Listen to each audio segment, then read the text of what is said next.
Did you know 90% of global trade is driven by money? Let's uncover its secret power. Money isn't just paper or coins, it's a ticket to trust. Think of it as a universal language.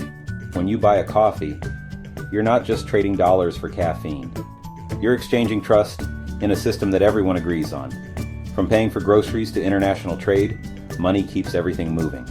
It greases the gears of our economy, making it possible to build, innovate, and grow. So next time you tap your card, remember, you're not just spending money, you're fueling the world. Pretty powerful, right?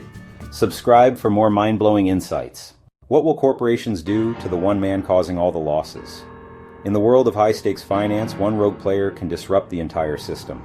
Corporations, driven by the need to protect their interests, will often take swift and decisive action. This could range from legal battles to financial sanctions, and even public relations campaigns to mitigate damage.